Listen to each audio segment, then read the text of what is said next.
Welcome to Luna and still no Druid. Druid is on holiday. I hope he's enjoying himself. So tonight you have me talking about empathy again. Oh my goodness. Today we will talk about empathy in love, in relationships, in romantic relationships. And Claire already says, "Good evening, Luna. Good evening, Druid. Good evening, all." Yes, I definitely add to this. Before I jump in, I want to thank you from the bottom of my heart for supporting this channel. There are some people who've been here since the day one. There are some people who have joined us recently, and there are people who jumped in along the way. Thank you so much for being here, for sharing your energy, for spending your time with us. Please let me know if you can see me and hear me properly before I will jump in. If there are any background noises, there is a slightly inconvenience here tonight. There is a little mouse I'm struggling to catch upstairs, so she might be annoying me or my doggy. But apart from that, I hope everything will go smooth tonight. As I said, today's topic is, I think, really important because it's about why empaths overfunction in relationships. If you know me, you know that I like to focus on practical things. So, of course, there will be a practical tool step, a practical guide to find yourself in every stage of your love life. I will talk about how to date as an empath if you're looking for love, how to date an empath if you have met one, and how to live with an empath. But because before we're going to jump in that, I want to talk a little bit about overfunctioning in relationships because that's pretty common and empaths often suffer because of that. So, overfunctioning means taking responsibility for emotional states that are not yours. Psychologically speaking, this connects to anxious attachment patterns, parentification in childhood, and emotional unpredictability growing up. In other words, when a child grows up in an environment where connection was inconsistent, the nervous system learns, if I stabilize them, I stay safe. That creates hyper-attunement, emotional scanning, mood management, so well known to empaths. And in adulthood, this becomes, in relationships, monitoring your partner's tone, fixing arguments immediately, having that need to fix things immediately, over explaining to prevent being misunderstood, feeling guilty when the partner is upset. And remember, if you're an empath, you are not trying to control, and I want you to understand this. You are not trying to control. You are trying to regulate. But you're regulating the wrong system because you're trying to regulate your partner's system instead of yours. Perhaps your system doesn't need to even be regulated because you're just feeling what's not yours. Let's think about an example, right? Your partner comes home quiet. He or she says, "I'm fine." But the tone feels off. You feel tension in their chest. You feel tension in your chest. And instead of just letting it be, giving the partner time to decompress, you ask multiple times what's wrong. You try to make dinner nicer. You try to make something nice for them. You become extra affectionate. You overanalyze your last conversation. What have I done? Did I do something wrong? The issue here is that the nervous system reads distance equals danger. So you overfunction to restore closeness. But what actually happens?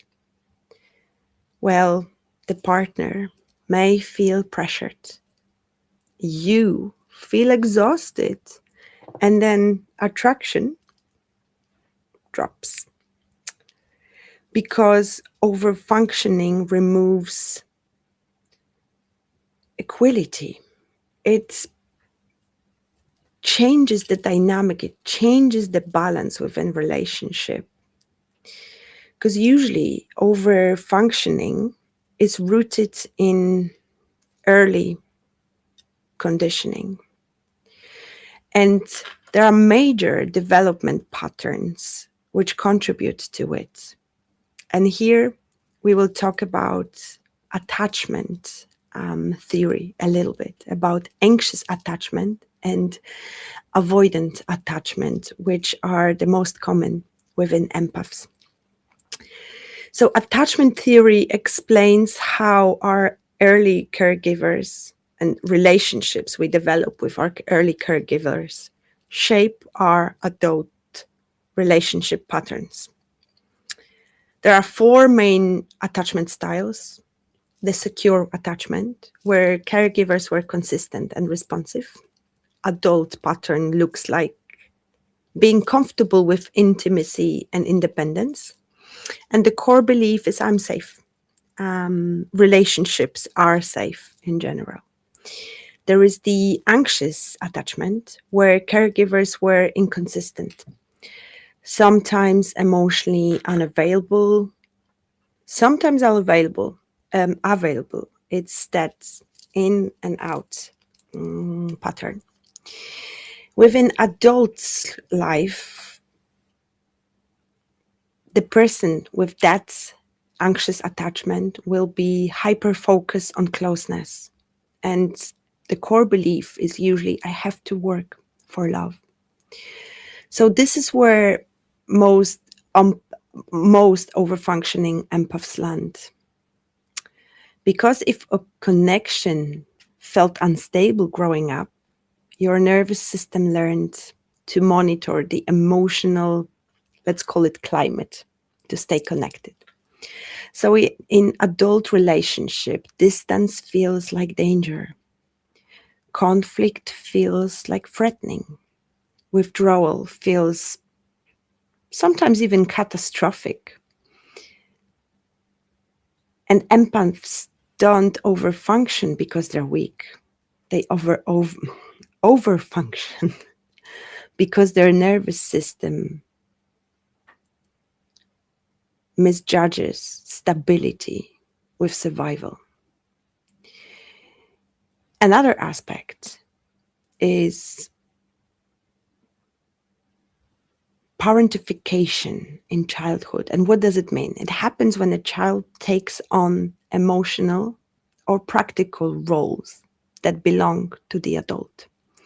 So there are two types: emotional parentification, where you as an empath become the emotional support for a parent instead of the other way around. You listened, you soothed, you were in between of the conflict, trying to bring two people together again. There is another type, instrumental parentification, where you handled responsibilities beyond your development capacity. So you associated love with feeling of being useful, with usefulness.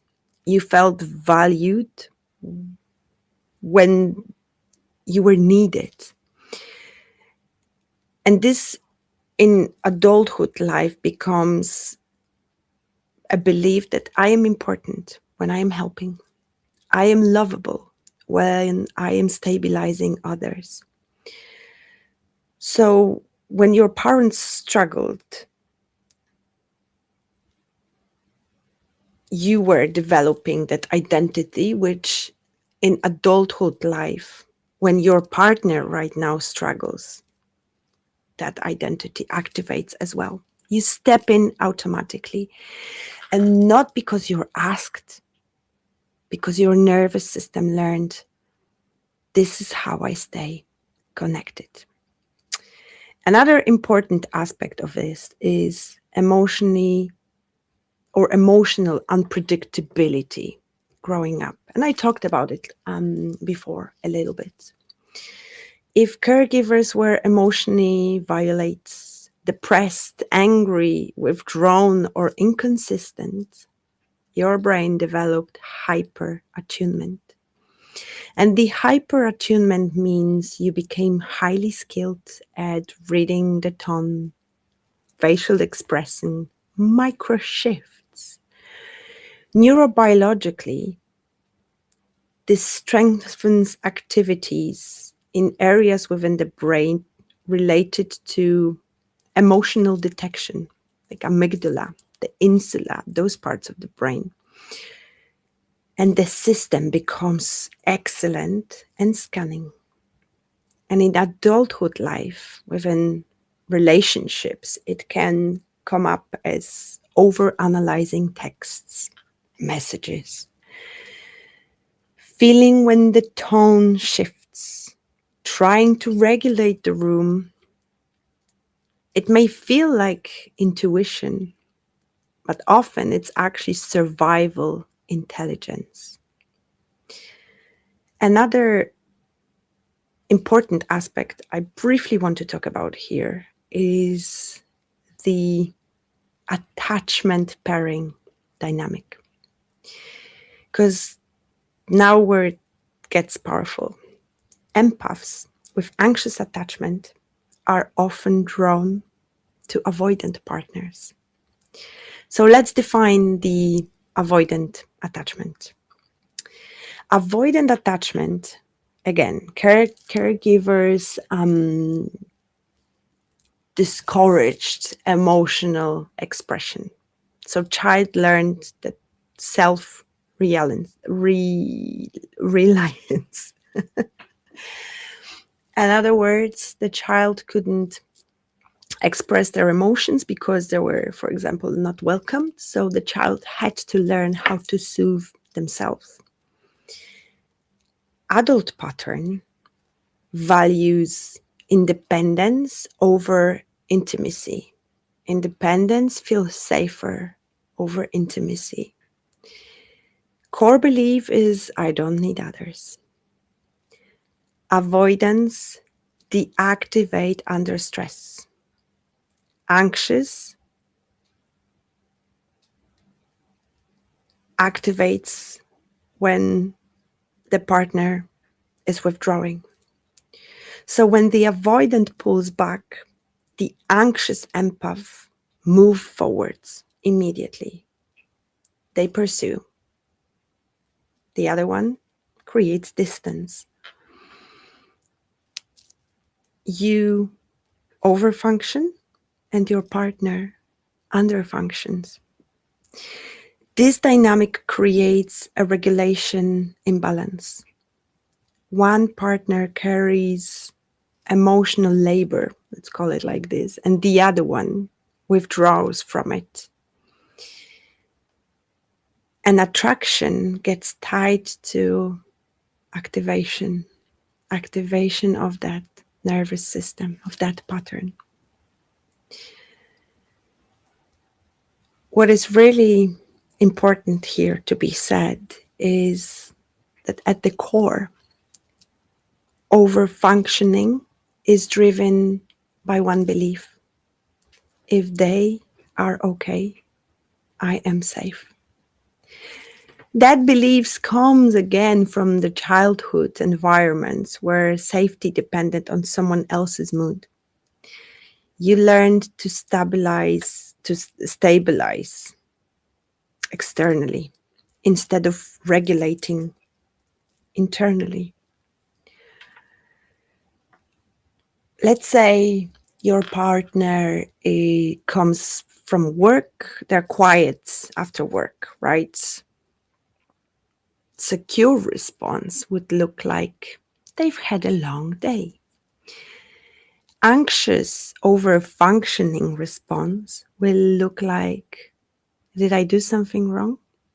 Did I do something that upsets them? Are they upset with me? Should I fix this? Be honest and put your hands up. Who experience that?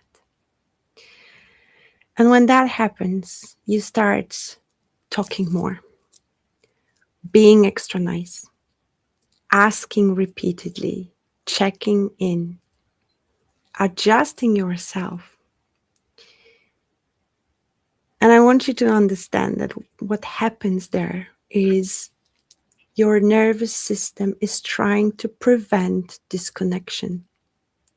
But in reality, you are abandoning your emotional center.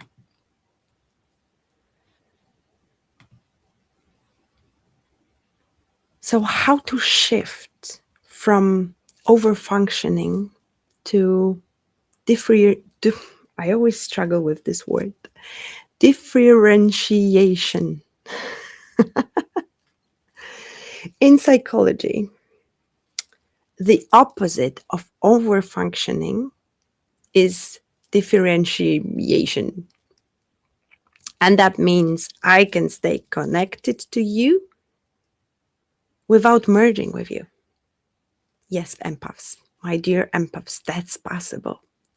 In other words, it means your emotions are yours. My emotions are mine.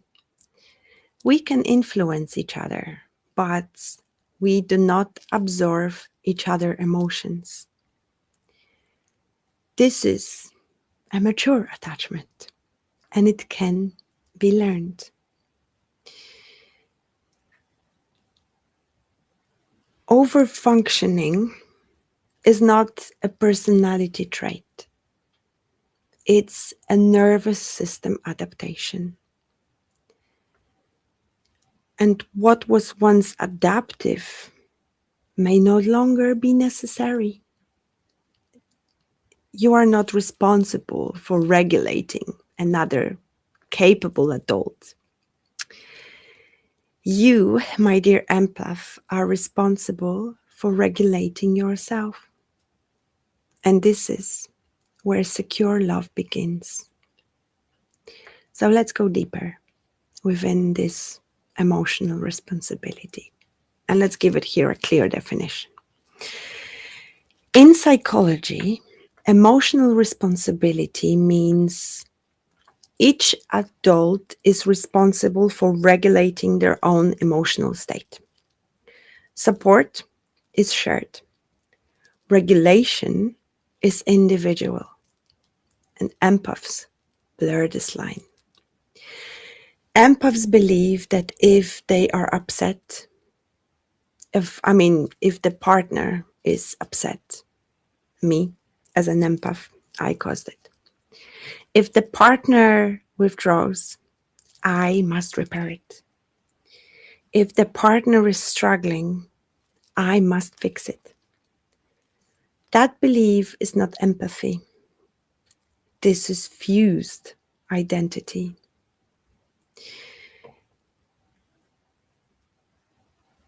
And why do I actually talk about it again and again? It's the third episode in this series when I talk about empathy. Because often empaths attract emotionally unavailable people, which creates this dynamic super intense. And this is where neuroscience matters to understand that. Emotionally unavailable partners often operate from avoidant attachment patterns. Avoidant nervous system deactivates under closeness. Anxious nervous system activates under distance. And this creates trauma bond loop.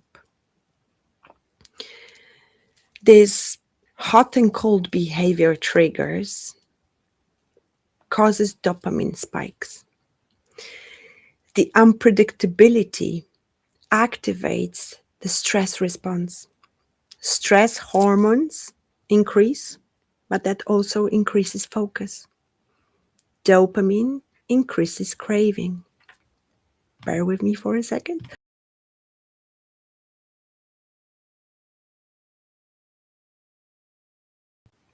Excuse me, I don't know where this cough comes from. 2 seconds. Yes, in this moment, I really miss Druid who could jump in to cover up. But because it's only me, just let me know if you can hear me properly. I think so. Anyway, back to the subject. I was talking about what happens within the body, how certain hormones, stress hormones, activate. And when the stress hormones activate, they increase focus, and the dopamine increases craving. So your body confuses activation with chemistry. You think, oh, this is intense, this is deep, this means something. But in reality, what it means is your nervous system is trying to resolve unfinished attachment conditioning.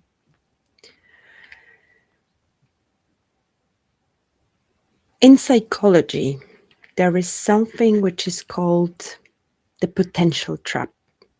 And this is the subject and topic I love to talk about because I see it constantly within my clients, within empaths.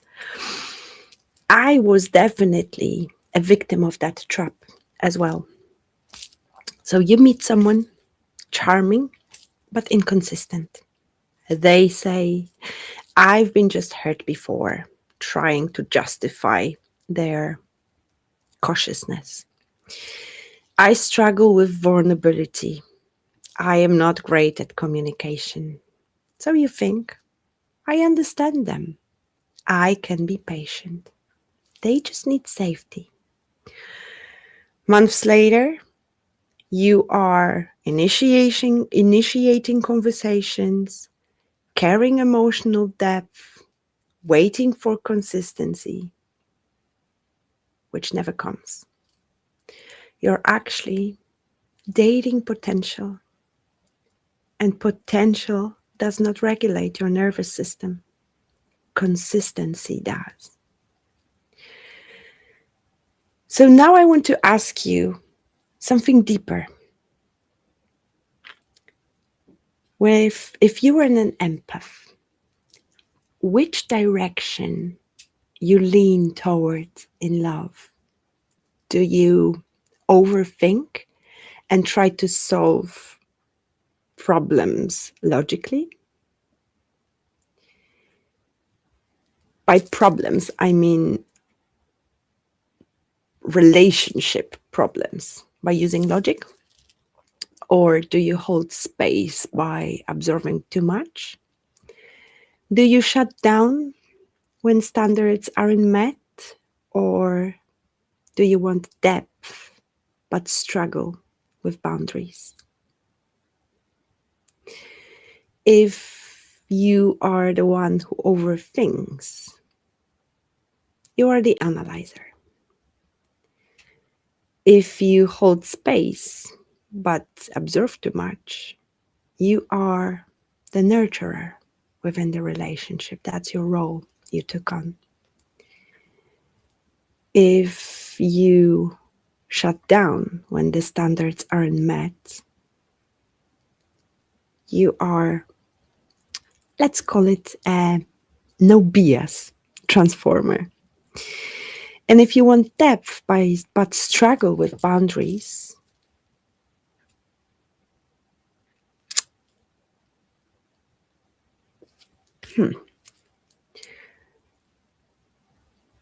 I actually struggle with finding a name for this one. Anyway, I'm not going to dwell on this one. Perhaps it'll come to me later. However, most empaths are either the ones who can hold space but absorb too much, or the one which I'm struggling to find a cool name for it, which is the I want the depth but struggle with boundaries. What that means, yes, you value connection if you chose one of those, but you haven't fully separated empathy from responsibility. And I deeply talked about it in the last week's episode, where we were talking about the dark side of empathy. So if you haven't seen that one before, I highly recommend to check on that as well. You will find it in the live section on this channel.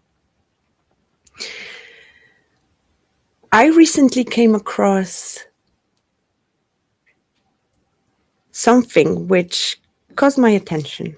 A high value empath. There is so many high value aspects of life which are being brought to our attention. There can be high value men, high value women, but also I came across a high value empath.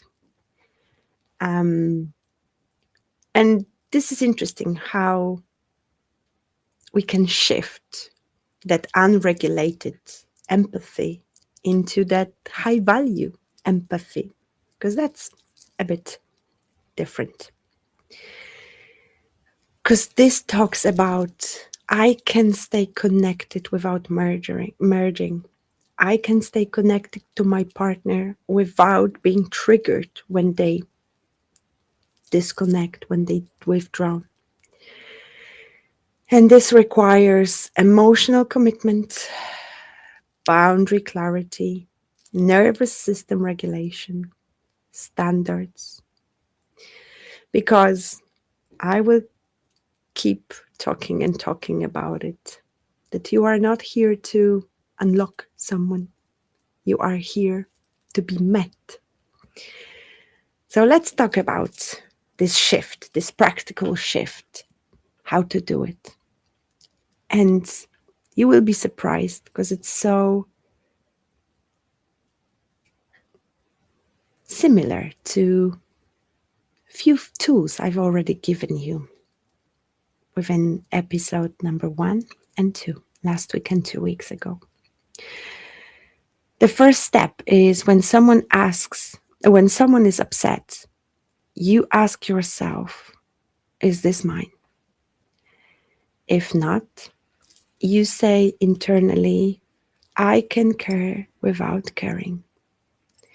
If they withdraw, you regulate yourself before responding. You take slow breaths. You don't over-explain. You use neutral tone within the conversation.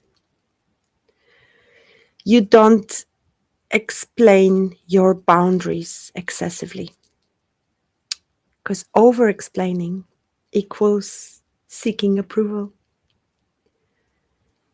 You collect data from observation, not projections. And I apologize, my doggy is barking. So I will mute a microphone for a second.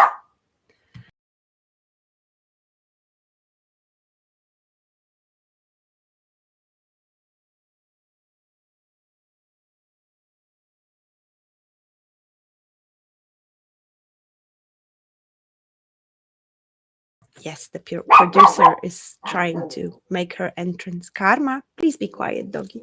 Please be quiet.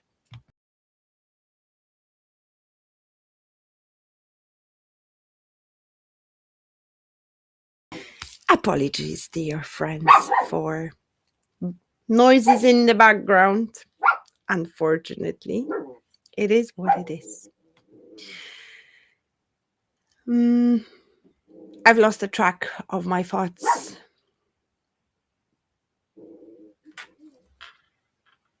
Anyway, Karma, please be quiet. I was talking about the shift, the 4 steps of the shifts. Oh, yes, what is important? I hope you cannot hear the barking as much as I can.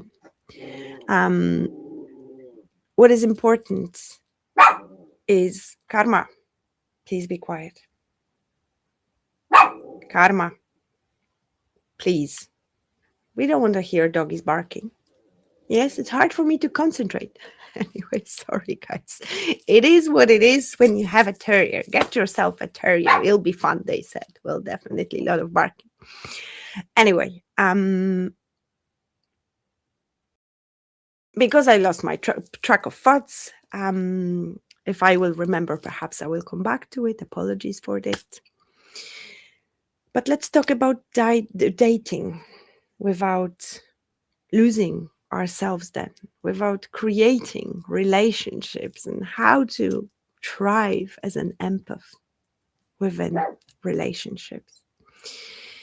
So first of all, when you meet a partner, it doesn't matter if it's an early stage of a relationship or if it's your partner of long years. Ask yourself, do you feel calm with this person, next to this person? Do you feel safe? And do you feel respected? I'm sorry, I need to grab her and convince her to be quiet. Sorry.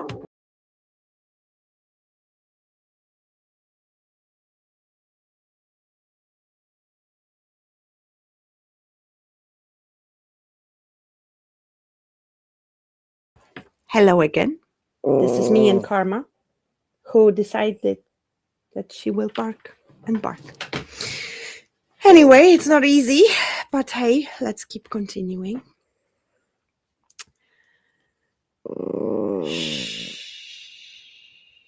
And the reason I ask this question is because often our body knows if this is the right partner or not, especially within the early stage of relationship. Because if the answer to those questions is no, the body knows that it may not be the right path for us. Calm may feel unfamiliar, but the calmness is what secure attachment feels like. Now, will you be good? Thank you very much. I'm sorry, guys, for this. She is really, really naughty today. So let's get practical. Empaths don't struggle with attracting people. They struggle with pacing, discernment, and dating as an empath, being an empath, and meeting people, creating relationship requires structure. Because without that structure, you merge with emotions which are not yours. So it's important to, especially when you are in a dating stage, when you're looking for someone, when you're looking to meet a person. Rule number 1 would be to slow the attachment cycle, right? When there is that strong chemistry, especially within the early stage of relationship, the brain releases dopamine, which is the rewards, oxytocin, which is responsible for bonding, and this creates or may create that focus obsession loop, which I talked about earlier. Yes, and for empaths, emotional depth accelerates oxytocin bonding. That means one vulnerable conversation can create a false sense of closeness. So the first practical rule here is do not emotionally invest based on conversations alone. Invest based on consistent behavior over time. A good tool here is the 8-week observation window. For the first 8 weeks of creating or meeting someone, dating someone, remember that you are not bonding. You are observing. You're looking for emotional consistency, conflict response, how they follow through. You look for accountability and nervous system stability. You're not asking, do they like me? You're asking, do they regulate themselves? And that, my dear friends, changes everything. Rule number 2 is to not overshare too early, too quickly, because empaths bond through vulnerability. But trauma sharing is not intimacy. It creates fast attachment without that earned safety. If on the first day or on one of the first dates you share your childhood wounds, your deepest fears, your abandonment story, your nervous system can bounce prematurely. Instead, reveal in layers.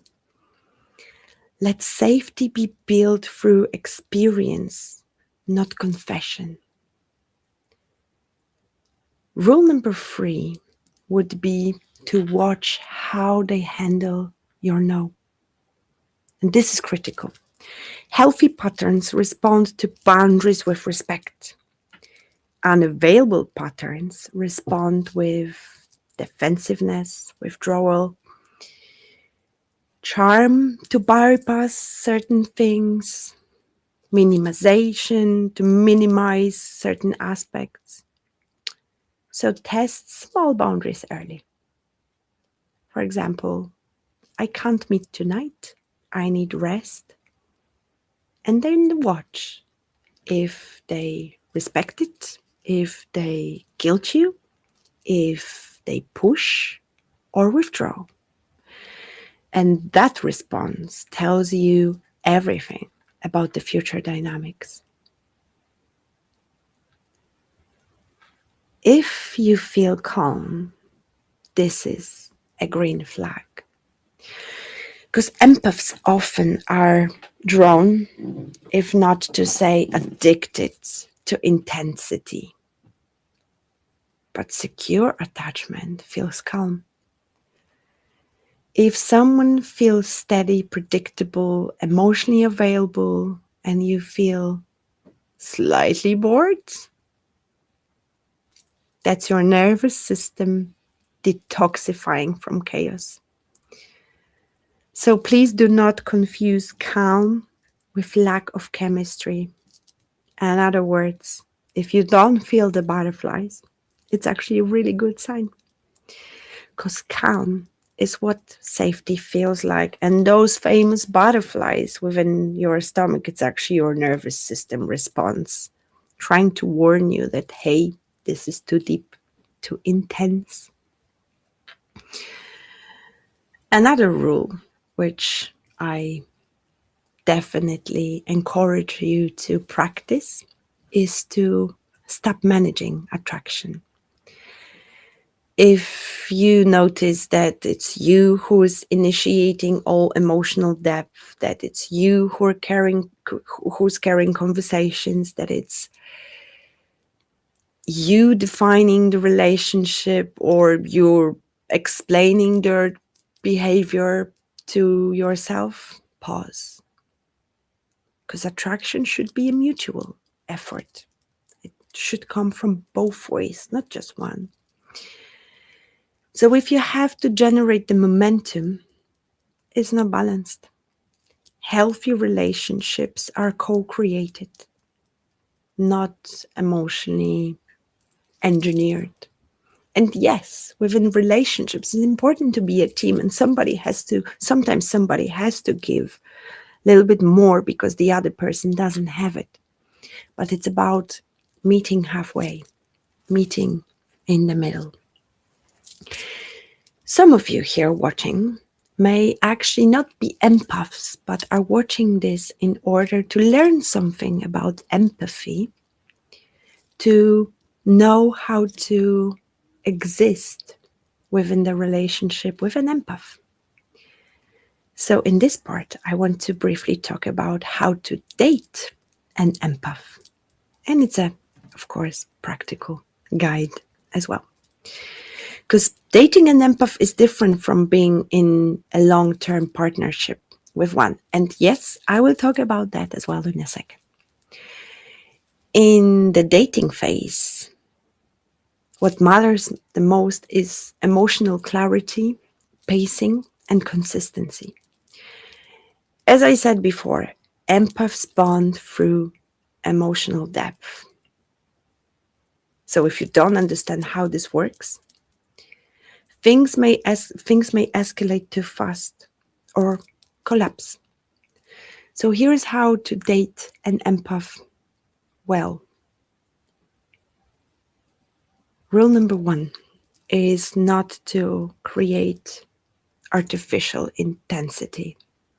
Because empaths quickly connect through deep conversations, and I can say with a hand of my heart, yes, this is exactly how it is. If you trauma dump on date 1, if you talk about being a soulmate immediately, if you create us against the world energy, you will accelerate bonding. But it's not going to be the secure bonding you want within the relationship. So if you want to date an empath in a healthy way, keep depth but pace it. Be aware of how it works for an empath. Let the connection build through repeated experiences, being reliable, through consistency and not emotional intensity. Because if you do so, that's manipulation. Rule number 2, be consistent with communication. Because empaths are highly sensitive to inconsistency. If you text all day for 3 days and then you disappear for the next 2, their nervous system activates. Not because they're needy, it's because inconsistently resembles early attachment unpredictability. So if you're busy, say so. It takes few seconds to write a text. I'm busy, I will reach out to you. If you need space, communicate it. If you're not interested, show it, say it, communicate it in a gentle way. Remember that consistency, builds attraction for an empath. And mystery through withdrawal, those games, mind games, this creates anxiety. Another important thing would be to respect the empath's processing speed, because empaths process deeply. They reflect, they analyze, they try to integrate everything. And if they say, I need a moment to think about that, this is emotional maturity and not rejection. So give them space to process without pushing for instant reassurance. It's the secure pacing that increases trust. If there is a conflict, handle conflict calmly. Because in early dating, small misunderstandings happen, right? If you get defensive, shut down, become sarcastic, withdraw, be aware that this may trigger their attachment system. Instead, stay regulated. Control what you can control yourself. Clarify. Repair, in brackets, quickly.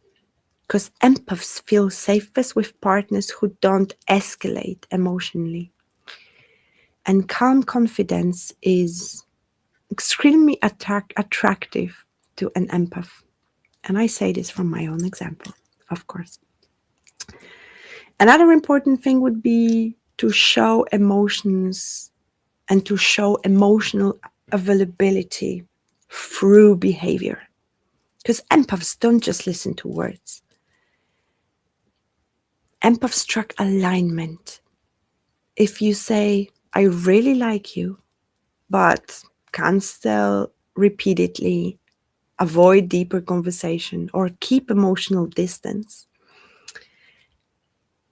the empaths will feel the mismatch. So dating an empath requires consistency. Your actions must match your words and your emotional claims. If an empath goes too deep, don't mock it. Empaths value meaning. If you minimalize their depth or joke about it dismissively, they will slowly withdraw emotionally. And instead of saying, oh, you think too much, say, I like how deeply you see things. That builds polarity instead of defensiveness. And that polarity creates attractiveness. So the core principle here, if you're dating an empath, is to be steady, be clear, be emotionally responsible, and be consistent. You don't need big gestures. You need grounded presence. Because even though it may look like empaths are slightly attracted to chaos, the truth is they're not. They are attracted to regulated strength.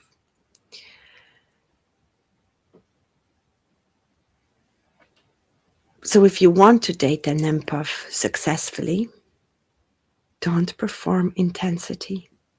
Demonstrate stability. Let's move on to a later stage of a relationship where you actually live with an empath.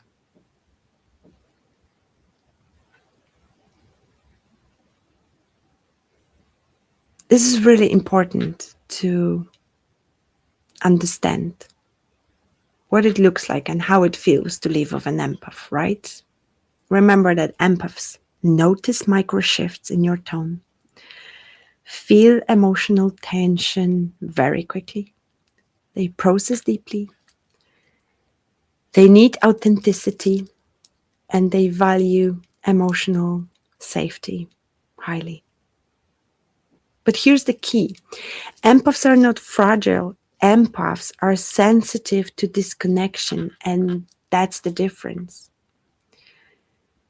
So if you're a partner of an empath, be clear, not cryptic.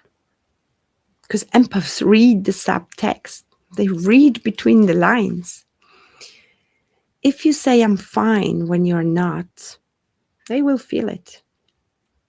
And because of that, they may overfunction. So instead of saying I'm fine when you don't mean it, say I'm a little stressed, but it's not about you. This one sentence prevents so much unnecessary emotional labor for your partner, for your empathetic partner. Of course, take responsibility for your emotions. If they're upset, say, I need little time to process. Communicate that.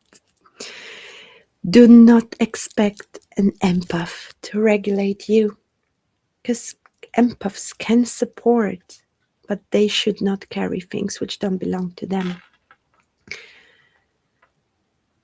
Another important thing, which is very similar to the previous one, is that consistency matters more and grand gestures. Empaths bond through nervous system safety. Unpredictability creates anxiety. Reliability creates trust. So if you cancel often, withdraw without explanation, or go silent, remember that this is where their nervous system activates. And it's not because they're dramatic, it's because unpredictability feels unsafe.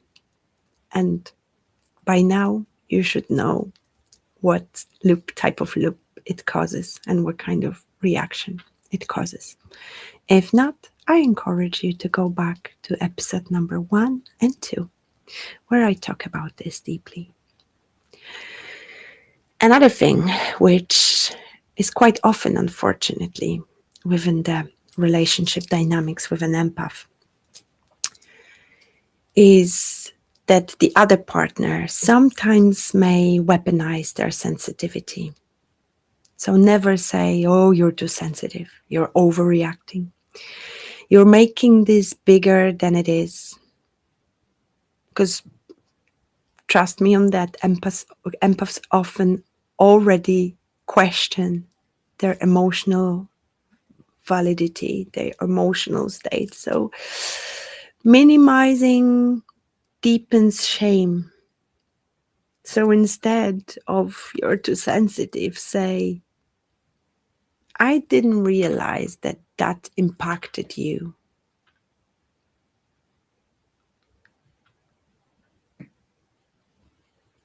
Tell me more.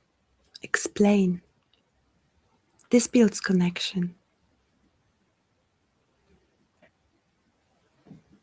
A healthy partner, I'm trying to really concentrate, but this little mouse is acting up again.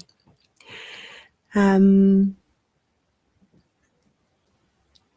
healthy partner of an empath who knows how their partner is responding to the world will often say, I've got this. A healthy partner of an empath, don't let the empath overmanage. A healthy partner will show capacity, and that builds unbelievable attraction, because empaths are deeply drawn to strength with emotional intelligence. Because for empaths in love,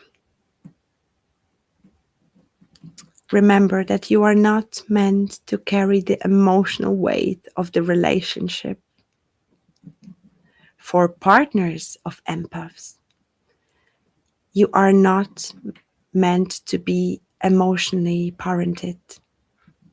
Because healthy love is two regulated adults, not one nervous system stabilizing two. Remember, empathy is powerful. But what empathy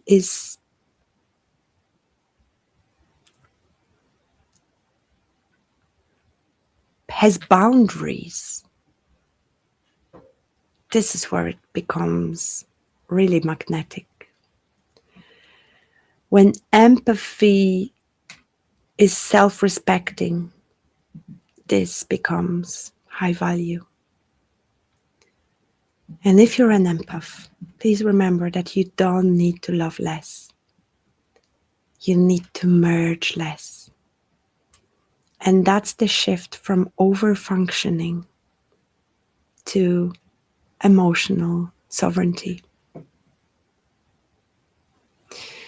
I hope this was helpful. If you have any questions, now it's the time to ask them.